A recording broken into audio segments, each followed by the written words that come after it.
La fin de cette guerre au Moyen-Orient est décrite. Le cheval blanc, qui est sorti pour vaincre, n'a pas atteint son objectif. Il aura été arrêté. Révélation chapitre 19 et le verset 19. Et je vis la bête et les rois de la terre et leurs armées rassemblées pour faire la guerre à celui qui était assis sur le cheval et à son armée. Et la bête fut prise, et avec elle le faux prophète qui avait fait devant elle des prodiges par lesquels il avait séduit ceux qui avaient pris la marque de la bête et adoré son image. Ils furent tous les deux jetés vivants dans les tentes ardents de feu et de soufre, et les autres furent tués par l'épée qui sortait de la bouche de celui qui était assis sur le cheval. Et tous les oiseaux se rassasièrent de leur chair. La bête ici, c'est la bête écarlate, ou le 8e roi, avec les 10 cornes représentées par les armées, pour vaincre Jérusalem, et comme il est dit ici, pour vaincre celui qui est assis sur le cheval, c'est-à-dire Jésus-Christ.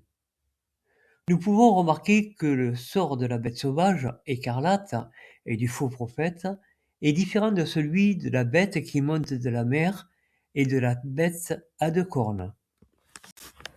La bête de couleur écarlate et le faux prophète seront jetés dans le lac de feu, tandis que le sort de la bête sauvage qui monte de la mer et de la bête à 2 cornes est complètement différent, puisqu'ils seront tués, mais ressuscités et montés au ciel.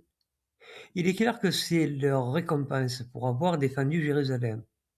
Cela correspond à la volonté de Dieu, et Dieu les a récompensés. Nous pouvons voir que le sort de ce camp oriental, de ces militaires, est différent, puisqu'il n'est pas parlé ici de lac de feu, mais d'être tués, et nous comprenons par là qu'il existe une possibilité de résurrection. Ces points nous apprennent beaucoup de choses, puisque nous pouvons voir, par les récits qui nous sont donnés, comment Dieu voit les choses. La justice de Dieu n'est pas la même que celle des hommes, et ici, nous nous voyons bien. Nous voyons bien aussi que ces batailles concernent des armées. Elles ne concernent pas des individus ni un peuple.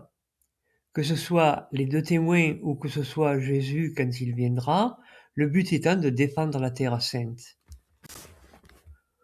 Paul a bien expliqué que les Israélites étaient bien-aimés à cause de leurs ancêtres. Et ce n'est pas à cause de leurs actions, de leur justice, car ils n'ont même pas reconnu Jésus. C'est en fouillant dans les Écritures qu'on arrive à avoir le bon point de vue.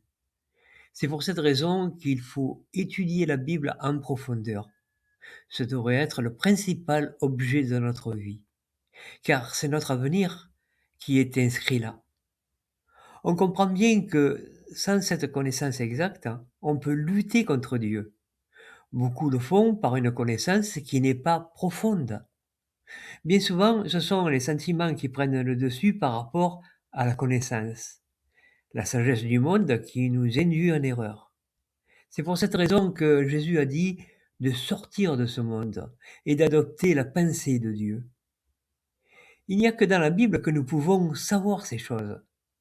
Et c'est l'étude personnelle qui nous les révèle.